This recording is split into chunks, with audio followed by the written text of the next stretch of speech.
सभी को नमस्ते। एक कहावत है, narrative is stronger than reality. कुछ ऐसा ही आजकल सोशल मीडिया के ज़माने में हो रहा है। अब जब से ये भारत ने 7-8 मई की रात को पाकिस्तान के कुछ आतंकवादी ठिकानों को नष्ट किया है, तब से कांग्रेस जो है वो दोबारा से बोलने लगी है कि इंदिरा गांधी ने जो 71 में था वो डिसाइसिव लड़ाई लड़ी थी और बांग्लादेश बना दिया था, स्ट्रॉन्ग लेडी है, आयरन लेडी है, इस टाइप के तरह तरह उनसे उनको नवाजा जा रहा है, जो किसी हद तक ठीक भी है। वो हमारी प्रधानमंत्री रही है और हमने 1971 का युद्ध जीता है, इसमें ये हमारे लिए गर्व की बात है। लेकिन भारत ने 1971 का युद्ध लड़ा क्यों, ये नहीं बताया जा रहा। उस टाइम में जरा अगर ब्रीफ में कहूं तो उस टाइम दो गुट बने हुए थे वर्ल्ड में। वैसे तो दो गुट आज भी है, लेकिन उस टाइम गुटों की स्थिति कुछ और थी और कोल्ड वॉर चल रही थी। एक था अमेरिका, जिसके मित्र देशों की संस्था थी नाटो, और एक था यूएसएसआर। उसके जो मित्र देशों की जो था, एक वारसा संधि के तहत वो सब एक छतरी के नीचे थे। तो ये दोनों आपस में लड़ते रहते थे। एक कहने को तो एक गुट निरपेक्ष आंदोलन भी था जिसका भारत अगुवाई करता था, लेकिन वो सिर्फ नाम मात्र का ही था। सबको मालूम है कि भारत का झुकाव नेहरू के टाइम से ही रशिया की तरफ रहा है और पाकिस्तान का झुकाव अमेरिका की तरफ रहा है। हम हमारे साजो सामान रूस से खरीदते थे और पाकिस्तान अमेरिका से। अब बांग्लादेश उस टाइम पूर्वी पाकिस्तान था। वहां पे ढाका के पास समुद्र में कुछ दूर एक द्वीप है, मार्टिन द्वीप। मार्टिन द्वीप को अमेरिका चाहता था कि वो पाकिस्तान हमें दे दे लॉन्ग टर्म लीज पर, जहां हम अपने सैनिक अड्डे और अपना साजो सामान रख रखें, क्योंकि वहां से अमेरिका की दूरी 5000 किलोमीटर है लगभग। वहां से दूर से आना और वहां हम अच्छी तरह निगरानी कर सकेंगे। साथ में ही चाइना पड़ता है, इधर भारत भी है और पूरा साउथ एशिया, और वो सामरिक दृष्टि से भी काफी महत्व का है। वहाँ काफी जो समुद्री जहाज है, सामान वगैरह जाता है, वो उस एरिया से ही जाता है। तो वहां भी अपना अमेरिका अपनी घुसपैठ रखना चाहता था और अमेरिका के दबाव के आगे पाकिस्तान झुक गया था और ये द्वीप उनको देने को तैयार था। उसी द्वीप को अब दोबारा लास्ट ईयर अमेरिका ने मांगा और वहां की प्रधानमंत्री शेख हसीना ने नहीं दिया। तो वहां स्टूडेंट्स मूवमेंट के नाम पे शेख हसीना को वहां से सत्ता से हटाया, जो आजकल भारत में शरण ले रखी। 4 अगस्त 1924 से भारत में शरण ले रखी है शेख हसीना ने। अब यही मसला उस टाइम था अपना। उस टाइम रशिया ने भारत को कहा कि आप ये द्वीप अमेरिका को नहीं लेने दें, और अमेरिका ये जो पूर्वी पाकिस्तान में एक थी बांग्लादेश मुक्ति वाहिनी सेना, उसको इंडिया ने सपोर्ट किया। उन्होंने पाकिस्तान से अलग होने के लिए युद्ध चलाया और भारत ने उनका साथ दिया और यह युद्ध निर्णायक हुआ और पाकिस्तान तोड़कर बांग्लादेश एक अलग देश बना दिया गया, जिसको सबसे पहले मान्यता भारत के मित्र देश भूटान ने दी। उसके बाद भारत ने भी बांग्लादेश को स्वतंत्र देश के रूप में मान्यता दे दी। तो ये कहना कि बांग्लादेश इंडिया ने बनाया, कहने को तो ठीक है, लेकिन क्यों बनाया इसका कारण भी जानना जरूरी है। वैसे ठीक है, अगर अमेरिका वो द्वीप पे आ जाता तो भारत की सुरक्षा को भी खतरा होता, लेकिन यह कदम भारत ने रशिया के दबाव में ही उठाया था। तो इसलिए ये बिल्कुल उसको आयरन लेडी कहना और स्वतंत्रता से ये कहना, इसमें मेरी थोड़ी सी असहमति है, जो इतिहास बताता है। इसके ऊपर हजारों किताबें लिखी गई है। एक किताब पाकिस्तान की प्रधानमंत्री ये अपना जो है भुट्टो, बेनजीर भुट्टो, उन्होंने भी लिखी थी, डॉटर ऑफ ईस्ट। उसमें भी साफ साफ इस बात का जिक्र किया गया है कि पाकिस्तान जो है वो मार्टिन द्वीप अमेरिका को लॉन्ग टर्म लीज पर देने को तैयार था और भारत ने रशिया के उकसाने पर बांग्लादेश बनवाने में मुक्ति वाहिनी सेना की मदद की। ये अन्य लोगों ने भी इसकी तस्दीक की है और उस टाइम के जितने भी फौजी जो हैं जिन्होंने उस युद्ध में भाग लिया था वो भी अपना विभिन्न टीवी चैनल्स पर और सोशल मीडिया पर ये बातें बताते हैं। तो उस टाइम इंदिरा गांधी ने कहा कि भारत की आबादी लगभग 50-55 करोड़ हो गई है और इतने लोग हो गए हैं, और बांग्लादेश का इस युद्ध का परिणाम क्या हुआ कि लाखों करोड़ों शरणार्थी बांग्लादेश से भारत में आ गए जो आज तक बसे हुए हैं और हमारे देश की अर्थव्यवस्था के लिए, सुरक्षा के लिए नासूर बन गए हैं।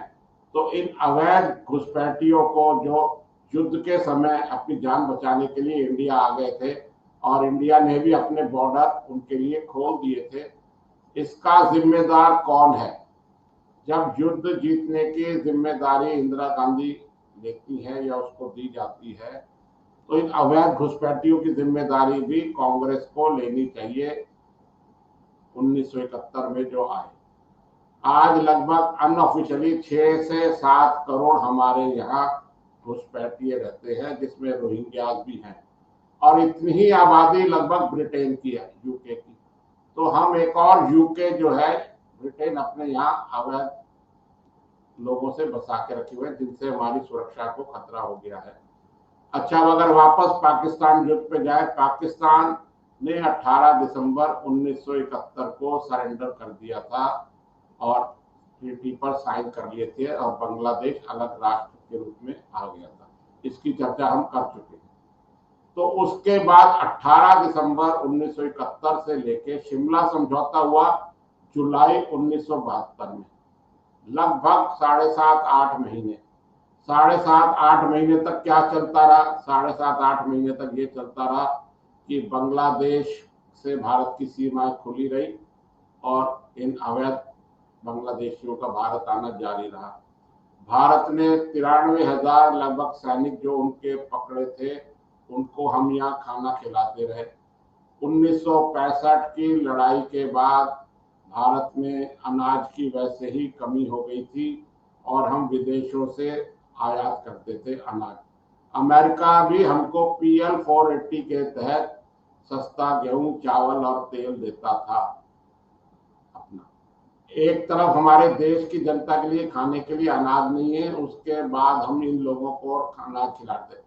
भारत जो है प्रस्ताव भेजता था कि आके फाइनलाइज करो मैटर, और जो पाकिस्तान के प्रधानमंत्री थे जुल्फिकार अली भुट्टो, वो अपने देश को संभालने में लगे हुए थे क्योंकि देश के टुकड़े हो गए थे। वहां पाकिस्तान के लोगों में बड़ा गुस्सा था, तो वहां की वो इकोनॉमी को संभाल रहे थे। उन्होंने इसको मैटर को साइडलाइन कर दिया, इंडिया से बातचीत को, और वहां उन्होंने बैंकों का राष्ट्रीयकरण किया, कुछ जो वहां की स्टील इंडस्ट्रीज है उनका राष्ट्रीयकरण किया, देश की इकोनॉमी कुछ सुधारी। उसके बाद जुलाई 1972 में शिमला एग्रीमेंट हुआ इंदिरा गांधी और ये जुल्फिकार अली भुट्टो के बीच। जब जुल्फिकार अली भुट्टो प्रधानमंत्री के रूप में शिमला आए थे तो उनके साथ उनकी लड़की बेनजीर भुट्टो भी आई थी, और बेनजीर भुट्टो बाद में अपना वहां की पाकिस्तान की प्रधानमंत्री भी बनी। बेनजीर भुट्टो अपनी किताब डॉक्टर ऑफ ईस्ट में लिखती हैं कि जब अपना 3-4 दिन भारत की और पाकिस्तान की वार्ता जो चली वो किसी भी निर्णय पर नहीं पहुंची, क्योंकि पाकिस्तान जो है वो कुछ भी छोड़ने को तैयार नहीं था, कोई शर्त भारत की मानने को तैयार नहीं था, ना तो अपनी युद्धबंदी वापस लेना चाह रहा था और ना ही वो बांग्लादेश को मान्यता देना चाह रहा था। तो एंड में ये फैसला हुआ कि भुट्टो जो है बिना समझौते के ही वापस पाकिस्तान अपने देश चले जाएंगे। अगले दिन एक लास्ट मुलाकात हुई बेनजीर भुट्टो की, उनके साथ थी जुल्फिकार अली भुट्टो के साथ और इंदिरा गांधी की। तो बेनजीर भुट्टो अपनी किताब में लिखती है कि मुझे जुल्फिकार अली भुट्टो ने पहले ही कह दिया था कि आप अपना चेहरा जो है बिल्कुल एक्सप्रेशन लेस रखें, ना तो आप खुश हो ना अपना फियर कोई दिखाएं। और जुल्फिकार अली भुट्टो ने ये भांप लिया था कि इंदिरा गांधी दबाव में आ गई है। उसके उन्होंने कारण ये बताई थी कि इंदिरा गांधी अपने हाथ चला रही थी, अपने पर्स को कभी इधर रखती, कभी उधर रखती, कभी अपनी साड़ी को ठीक करती। एंड में अपना यह समझौता हुआ कि इंदिरा गांधी ने एंड में कहा कि आपको हम जमीन दें या आप हमारे युद्ध बंदी लें, दोनों में से एक ले लें। तो जुल्फिकार अली भुट्टो ने कहा कि हमें हमारे युद्ध बंदी नहीं चाहिए, हमें तो हमारी जमीन वापस कर दो। ऐसा बाद में भी हुआ है, कसाब के टाइम भी हुआ था, जब पाकिस्तान ने कहा कि ये तो हमारा आदमी है ही नहीं, हमारा शहरी है ही नहीं। ऐसा अक्सर होता है कि पाकिस्तान अपने शहीद सैनिकों को लेने से मना कर देता है। उस टाइम भी अपना जुल्फिकार अली भुट्टो ने कहा कि हमें हमारी जमीन वापस दे दो, इन सैनिकों को आप वापस रखो, अपने पास रखो, हमें वापस नहीं चाहिए। तो एंड में इसी कारण से जो जीता हुआ हमें जो था अपना बांग्लादेश, पाकिस्तान का कुछ हिस्सा, वो हम वापस अपने पास नहीं रख सके और इंदिरा गांधी ने दबाव में आके पाकिस्तान को वापस कर दिया। और युद्ध बंदी भी उन्होंने बाद में लेने स्वीकार किए। जो 1974 तक हमारे यहाँ वो युद्ध बंदी रहे और धीरे धीरे वापस जा रहे थे। कुछ तो भारत अपनी तरफ से छोड़ने लग गया कि ये बड़ी उम्र के हो गए हैं, ये बीमार हो गए हैं। अच्छा, वो भी यहाँ युद्ध बंदी रहते थे, तो वो कहते थे कि हमें हमारी मस्जिदें चाहिए जहाँ नमाज पढ़ सकें, हमें हलाल का मीट चाहिए, हमारे को ईद मनानी है तो हमारी यहाँ व्यवस्था की जाए। वो तो दामाद के जैसे यहाँ ट्रीटमेंट ले रहे थे। और इंदिरा गांधी ने किसी भी मजबूरी में या किसी कारणवश ये जो है सारी शर्तें मानी। तो एक ये बहुत बड़ा कारण है कि जो अक्सर जिसकी चर्चा होती है कि हमने जो 1971 के युद्ध में जीता वो सब टेबल पर गवा दिया। तो टेबल पर कैसे गवाया इसका मैंने थोड़ा सा आपको बताया। बाकी इस पे बहुत किताबें लिखी गई है, बहुत कुछ लिखा जा चुका है, आप इसको पढ़ सकते हैं, नेट पे भी अवेलेबल है ये बातें। तो ऐसा कहना कि इंदिरा गांधी ने 71 का युद्ध जीत लिया था, जीत तो लिया था, लेकिन उससे भारत को कोई फायदा नहीं हुआ। नुकसान ये हुआ कि आज ये बांग्लादेशी जो है हमारे देश में हमारी सुरक्षा के लिए नासूर बन गए हैं। जैसा कि आप सभी जानते हैं कि अभी भी जो है बांग्लादेश, पाकिस्तान, अपना नेपाल और इंडिया के बॉर्डर पर हजारों लाखों मदरसे जो है वो ढाए जा रहे हैं। ये किसने बनाए, ये किसने बनाने की आज्ञा दी, ये सब किसके टाइम हुआ, ये आप खुद सब जानते हैं। तो मेरा ये आज वीडियो का यही मतलब है कि पाकिस्तान पर जो भारत ने आक्रमण किया या बांग्लादेश बनाया, ये स्वयं उसकी इच्छा नहीं थी, उसको थोड़ी परेशानी थी, लेकिन यह रशिया के दबाव में भारत ने स्टेप लिया था। और अमेरिका के दबाव में ही अभी इसकी तस्दीक जो अभी होती है कि लास्ट ईयर, जैसा मैंने पहले बताया, कि शेख हसीना वाजिद को इसीलिए सत्ता से बेदखल कर दिया गया कि वो अमेरिका को ये वो द्वीप, मार्टिन द्वीप देने को तैयार नहीं थी। अब मोहम्मद यूनुस क्या करते हैं ये देखने वाली बात है। मोहम्मद यूनुस अब चीन की गोदी में जाके बैठ गए हैं और वो उसको सलाह दे रहे हैं कि भारत की चिकन नेक को काट दो, नॉर्थ ईस्ट को भारत से अलग कर दो। अब आगे क्या होगा देखा जाएगा। हमें हमारे प्रधानमंत्री नरेंद्र मोदी पर पूरा भरोसा है, वो जो भी कदम लेंगे देश हित में ही लेंगे। लेकिन जो मैंने पहले कहा वो कहावत दोबारा कह के अपनी बात खत्म करूंगा कि narrative is stronger than truth. आपने यह वीडियो देखा, इसके लिए आपका बहुत बहुत धन्यवाद। Thank you. जय हिंद।